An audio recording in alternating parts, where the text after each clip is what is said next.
Hello बच्चों, दूसरे lecture में आपका स्वागत है। आज हम लोग सॉल्व करने जा रहे हैं एक्सरसाइज 8.1। सबसे पहले हम पहला क्वेश्चन देखते हैं। क्वेश्चन कर रहा है in triangle A B C right angle at B.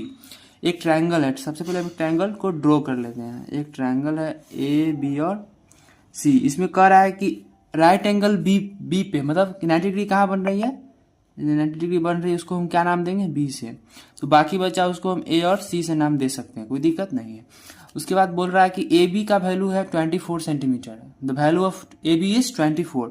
A B का वैल्यू हो गया 24 centimetre and the B C is 7 centimetre and B C is 7 centimetre. B C 7 centimetre. तो हमको फाइन डिटरमाइन करना है। क्या डिटरमाइन करना है? साइन ए कॉस ए का वैल्यू और दूसरा साइन सी और कॉस सी का वैल्यू। सबसे पहले हमको साइन और कॉस का फॉर्मूला आपको पता है। साइन का फॉर्मूला होता है P by H and cos का वैल्यू होता है बी बाई एच। तो सबसे पहले हमको ए सी निकालना पड़ेगा। यहाँ पे कल हम लोग को बताए थे कि 90 के सामने वाली भुजा अपोजिट भुजा क्या होती है, हाइपोटेनस होती है। तो हमको हाइपोटेनस नहीं पता है, तो सबसे पहले हम हाइपोटेनस को निकालते हैं। तो हाइपोटेनस मतलब बोले तो ए सी हमको फाइंड करना है। तो ए सी फाइंड करना है। फॉर्मूला क्या होता है? H square equal to P square plus B square. अभी डिपेंड ये परपेंडिकुलर और बेस, तो अभी क्लियर नहीं है परपेंडिकुलर और बेस, क्योंकि क्वेश्चन में अगर आप देखिए गौर से, तो एक बार एंगल को ए मान के चला गया, दूसरी बार में एंगल को सी मान के चला गया। ठीक है, तो हम पी और बी को ए सी और ए बी और बी सी के नाम से जानेंगे। तो एच हमको निकालना है ए सी का square equal to A B का स्क्वायर प्लस बी सी का स्क्वायर। ए सी का स्क्वायर स्क्वायर हटेगा, ए बी का वैल्यू दिया हुआ कितना 24 का स्क्वायर कितना होता है 576, बी सी का square 49। A C equal to हो जाएगा 625। एडिशन तो आप लोग को आता ही होगा बच्चों, इतना बहुत आसान चीज होता है। एडिशन तो बचपन से लोग पढ़ते हैं। तो 625 का हो जाएगा 25 इंटू 25 और ए सी की वैल्यू हम लोग को आ जाएगी 25 centimetre. First concept is clear. अब हमको निकालना क्या है? पहला साइन ए, पहला निकालना है साइन ए। फर्स्ट में पहला है साइन ए और दूसरा है कॉस ए। तो साइन ए क्या होगा, मतलब ए एंगल की दृष्टि से, जैसे साइन ए का फॉर्मूला होता है पी अपॉन हाइपोटेनस। तो ए एंगल की दृष्टि से अगर देखा जाए तो ए किस एंगल की दृष्टि से देखते हैं, उसके सामने वाली भुजा हमेशा परपेंडिकुलर होती है। तो ए की दृष्टि से परपेंडिकुलर कौन सी होगी? B C. तो यहां लिख देंगे हम बी सी अपॉन हाइपोटेनस, तो फिक्स रहेगा, वो क्या होगा? A C. तो B C upon A C. B C का वैल्यू है 7 सेंटीमीटर और ए सी का वैल्यू है 25 सेंटीमीटर। सेंटीमीटर अपॉन सेंटीमीटर आपस में कट जाएगा, इसलिए हम सेंटीमीटर यहाँ पे नहीं लिख रहे हैं। उसके बाद दूसरा है कॉस ए। कॉस का फॉर्मूला होता है बेस अपॉन हाइपोटेनस। ए अब बेस देखना है, तो ए एंगल की दृष्टि से बेस कौन होगा? कल हमने बताया था कि ए के जो बगल वाली भुजा होगी वो होगी बेस। ए के बगल वाली भुजा क्या होगी? बेस। तो कॉस ए के लिए बेस क्या होगी? A B. तो ए बी बट्टा में हो जाएगी हाइपोटेनस, मतलब हाइपोटेनस तो फिक्स रहेगा, ए सी होगा, ए सी। तो ए बी बट्टा ए सी क्या हो जाएगा? ए बी का वैल्यू दिया हुआ है 24 सेंटीमीटर और ए सी 25। This is clear. अब दूसरा क्वेश्चन पूछ रहा है यहाँ पे साइन सी और कॉस सी। तो इसको भी सॉल्व कर लेते हैं। साइन सी और कॉस सी। साइन का वैल्यू होता है पी अपॉन एच। अब सी एंगल की दृष्टि से परपेंडिकुलर क्या होगा? तो सी एंगल की दृष्टि से परपेंडिकुलर क्या होगा? तो इस एंगल के सामने वाली भुजा हमेशा परपेंडिकुलर होगी। जिस एंगल की दृष्टि से देखते हैं उसके सामने वाली भुजा हमेशा परपेंडिकुलर होती है। तो सी के सामने वाली भुजा कौन सी है? A B. तो इसके लिए परपेंडिकुलर हो जाएगा ए बी अपॉन हाइपोटेनस तो सेम रहेगा ए सी। ए बी का वैल्यू कितना है 24 सेंटीमीटर और ए सी का वैल्यू है 25। उसके बाद कॉस सी। कॉस का वैल्यू होता है B base upon H. Base cos C angle की दृष्टि से बेस क्या होगा? तो सी एंगल की दृष्टि से बेस होगा बी सी और बी सी का वैल्यू कितना है 7 सेंटीमीटर। तो ए बी बेस के जगह पर हो जाएगा बी सी और हाइपोटेनस आपको पता है ए सी। बी सी का वैल्यू दिया हुआ 7 सेंटीमीटर और 25 आंसर। हमने चारों क्वेश्चन को बड़े ही आसानी से सॉल्व कर लिया। इसमें ज़्यादा कुछ था नहीं, बस परपेंडिकुलर बस हमको हाइपोटेनस निकालना था। सॉरी बच्चों, हाइपोटेनस निकालना था। एसी का वैल्यू नहीं पता था और बाकी फार्मूला तो आपको याद किए ही होगा। साइन होता है पी अपॉन एच और कॉस होता है B upon H. Perpendicular upon height hypotenuse और बेस अपॉन हाइपोटेनस। अब दूसरा क्वेश्चन देखते हैं। दूसरा क्वेश्चन कह रहा है in figure 8.13 find tan p minus cot R. एक फिगर दिया हुआ 8.13, इसमें निकालने के लिए बोल रहा है tan p minus cot R. सबसे पहले हम इस फिगर को देखते हैं। फिगर में P Q R, Q 90 degree है और इसमें पी क्यू का वैल्यू दिया हुआ है। पी क्यू का वैल्यू कितना दिया हुआ है 12 सेंटीमीटर और पी आर जो कि हाइपोटेनस है उसका वैल्यू दिया हुआ है 13 सेंटीमीटर। तो हमको क्यू आर का वैल्यू निकालना था। क्यू आर का वैल्यू कैसे निकलेगा, मैंने बताया था कि हाइपोटेनस का स्क्वायर माइनस, अगर इसको हम बेस लेके चले तो बेस निकालना था। बेस का फॉर्मूला क्या हो जाएगा, बी स्क्वायर बराबर हाइपोटेनस का स्क्वायर माइनस परपेंडिकुलर का स्क्वायर। क्यू आर निकालना है, रूट हटेगा ऊपर स्क्वायर चढ़ेगा। पी आर का स्क्वायर कितना होता है 13 का स्क्वायर 169 माइनस 12 का स्क्वायर हो जाएगा 144। तो ये घट के आएगी 25 और 25 का रूट कितना होता है 5 सेंटीमीटर। तो हमने क्यू आर का वैल्यू निकाल लिया कि जो कि कितना है 5 सेंटीमीटर। यहाँ पे क्यू आर का वैल्यू आया है 5 सेंटीमीटर। उसके बाद देखिए अब हमको निकालना है क्या tan p माइनस, tan क्या होता है परपेंडिकुलर अपॉन बेस और कॉट होता है tan का उल्टा यानी कि बेस अपॉन परपेंडिकुलर। अब हमको tan निकालना है p एंगल के दृष्टिकोण से। तो सबसे पहले हम p एंगल के दृष्टिकोण से देखेंगे तो इसके सामने वाली भुजा होगी परपेंडिकुलर, यानी कि tan p के लिए परपेंडिकुलर का वैल्यू कितना होगा 5 सेंटीमीटर और उसका बेस होगा उसके बगल वाली भुजा यानी कि 12 सेंटीमीटर। और कॉट का निकालना आर मतलब एंगल आर की दृष्टि से, तो एंगल आर यहाँ पे है। इस एंगल की दृष्टि से कॉट का बेस क्या होगा इसके बगल वाली भुजा यानी कि 5 सेंटीमीटर और इसका परपेंडिकुलर क्या होगा देखिए सामने वाली भुजा यानी कि 12 सेंटीमीटर। तो देखिए तो यहाँ पे दोनों सेम है, एक प्लस में एक माइनस में, तो दोनों आपस में कट सकता है। ऐसे इसको आप डिवाइड, इसको अगर आप माइनस भी करते तो बात देखिए यहाँ से क्या चला जाएगा 0, 0 मीन्स हीरो। तो हम दूसरा क्वेश्चन भी सॉल्व कर लिया। अगला क्वेश्चन देखते हैं, क्वेश्चन नंबर 3। क्वेश्चन नंबर 3 बोलता है कि if sine A equal to 3/4 तो कैलकुलेट कॉस ए एवं tan ए। मतलब यहाँ पे साइन ए का वैल्यू हमको दिया हुआ है, वो कितना है 3/4। तो साइन का वैल्यू आप लोग को पता है, साइन क्या होता है, साइन होता है परपेंडिकुलर अपॉन हाइपोटेनस।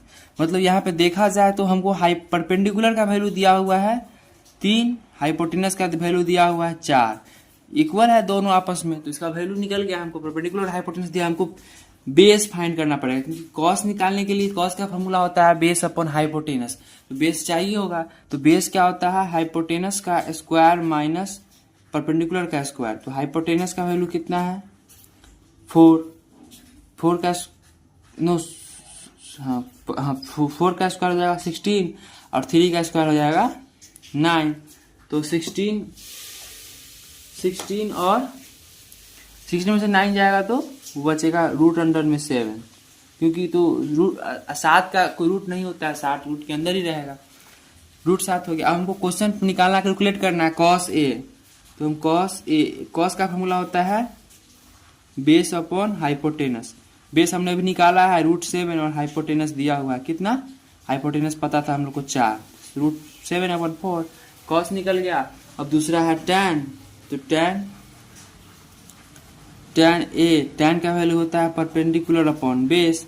परपेंडिकुलर का वैल्यू दिया हुआ है 3 सेंटीमीटर और बेस अभी हम लोग ने फाइंड किया है √7, 3/7 is the answer of this question.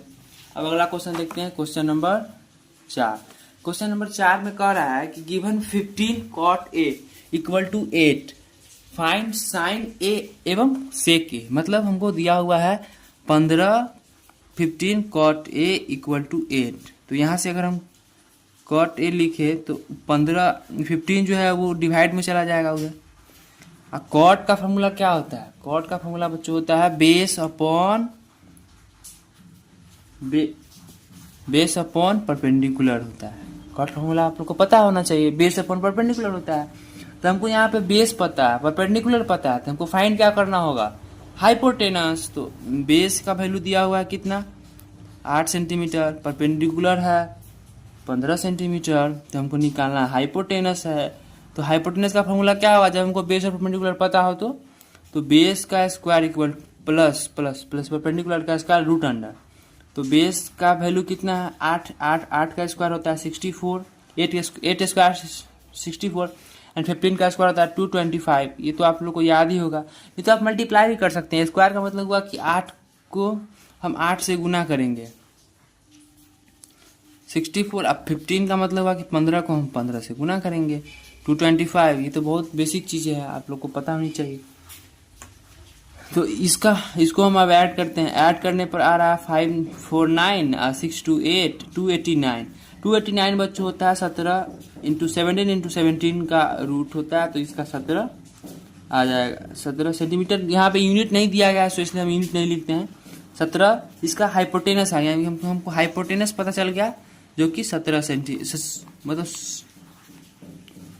17 है। इसमें यूनिट का यूज नहीं करते हैं। तो हमको फाइंड करना है यहाँ पर साइन ए और सेक ए।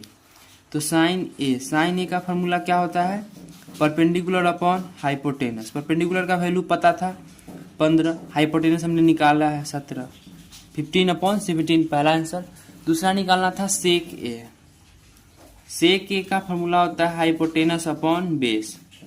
तो हाइपोटेनस का वैल्यू था 17 और बेस था 8, 17/8 इज द आंसर। अब हम लोग नेक्स्ट क्वेश्चन देखते हैं, क्वेश्चन नंबर 5। क्वेश्चन नंबर 5 में कह रहा है given sec theta is 13/12, calculate all other त्रिकोणमिति रेशियो। मतलब त्रिकोणमिति रेशियो 6 होते हैं, उसमें एक का वैल्यू दिया हुआ है सेक का, तो हम लिख देंगे सेक थीटा इक्वल टू 13/12। सेक मतलब कॉस का अपोजिट होता है सेक।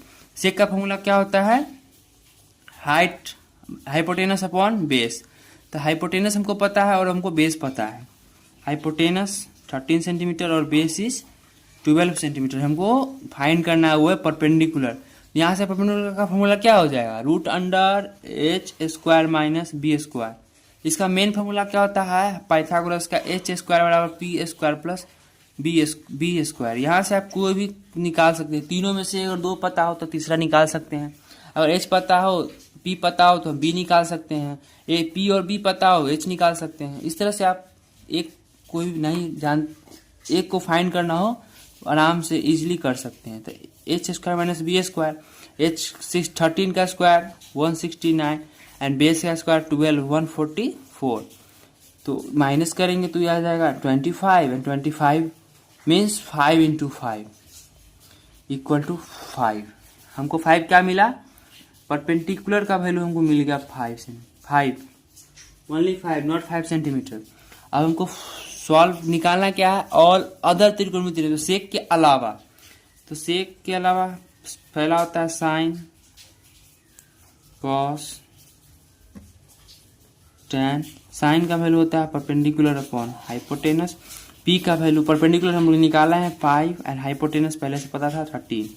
कॉस मतलब बेस अपॉन हाइपोटेनस, बेस का वैल्यू हम लोग दिया हुआ था 12 एंड हाइपोटेनस हमको ने निकाला है, हाइपोटेनस था दिया हुआ था 13। ऐसे देखा जाए तो कॉस जो होता है वो सेक थीटा का अपोजिट होता है। तो यहाँ 13/12 है। देखिए हम लोग आंसर कितना आया 12/13, यानी कि हम लोग ने सही सॉल्व किया है। अगर गलत होता तो ये आपस में अपोजिट नहीं होता। tan p upon B, perpendicular upon base. Perpendicular का वैल्यू कितना है 5 centimetre and 5 only 5 not centimetre and B base कितना है 12 5/12। tan के अलावा एक और होता है कॉसेक थीटा। कॉस थीटा का फॉर्मूला होता है एच अपॉन पी, जो कि साइन थीटा का उल्टा होता है।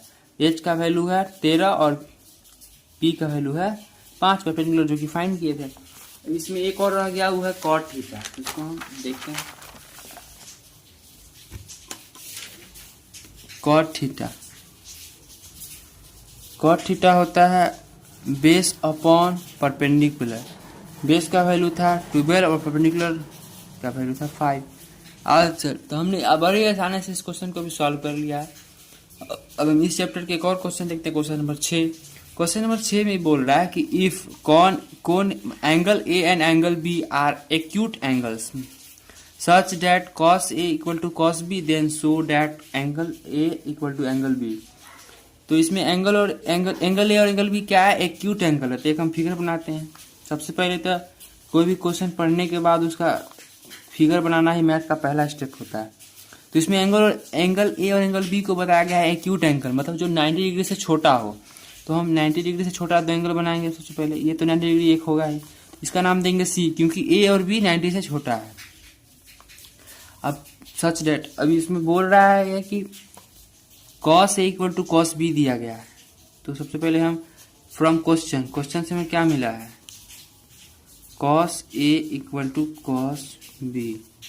क्वेश्चन बहुत ही आसान है। देखिए बच्चों किस मेथड से इसको सॉल्व करते हैं। cos A, तो cos का फॉर्मूला क्या होता है, cos के बारे में हम लोग ने पढ़ा है। cos होता है बेस अपॉन हाइपोटेनस। तो cos A के दृष्टि से हाइपोटेनस बेस अपॉन हाइपोटेनस, तो cos A एंगल की दृष्टि से बेस कौन सा होगा, AC। उसके बगल वाला भुजा बेस होता है, हमने पढ़ाया था। तो AC बटा हाइपोटेनस सेम रहेगा, फिक्स रहेगा 90 डिग्री के सामने वाली भुजा, यानी कि AB equal to cos B angle के दृष्टि से बेस क्या होगा, BC इक्वल टू इसका हाइपोटेनस तो सेम रहेगा AB। अच्छा, इसको हम फिर से एक बार और बताते हैं। देखिए किस प्रकार हुआ है। cos का वैल्यू इसको हम डिराइव करके बताते हैं। देखिए बच्चों, यहाँ पे लिखा गया है cos A। cos होता है बेस अपॉन हाइपोटेनस। तो cos एंगल A की दृष्टि से बेस क्या होगा, एंगल A की दृष्टि से बेस होगा AC। तो AC अब बटा में हाइपोटेनस, तो हाइपोटेनस क्या होती है, 90 डिग्री के सामने वाली भुजा हमेशा हाइपोटेनस होगी, ये फिक्स रहेगा हाइपोटेनस। तो AB इस प्रकार से cos B है वो होगी बेस अपॉन हाइपोटेनस। तो B एंगल की दृष्टि से बेस क्या होगा, B एंगल की दृष्टि से बेस हो जाएगा इसके बल वाली भुजा यानी कि BC, और उसका हाइपोटेनस तो हमेशा फिक्स रहता है, वो होगा AB। क्लियर हो गया बच्चों। अब यहाँ से एक मेथड है कि आप AB से भी नीचे काट सकते हैं। दूसरा ये मेथड है कि हम इसको क्रॉस कर सकते हैं, इक्वल है तो क्रॉस कर सकते हैं। AC मल्टीप्लाई AB और AB मल्टीप्लाई BC। तो अगर हम AC को इस साइड रखे तो AB इंटू BC, इधर बट्टा में AB से भी कट जाएगा और यहाँ बचेगा AC बट्टा BC। अब देखिए ये एक ट्रायंगल है। इस ट्रायंगल में AB और AC और BC दो भुजा इक्वल हो गए, दो साइड्स इक्वल हो गए। तो when two sides are equal in a triangle, this triangle are called isosceles triangle। ये यहाँ पे कौन सा ट्रायंगल है, टू साइड्स इक्वल हो गया, two sides are equal, then it is called isosceles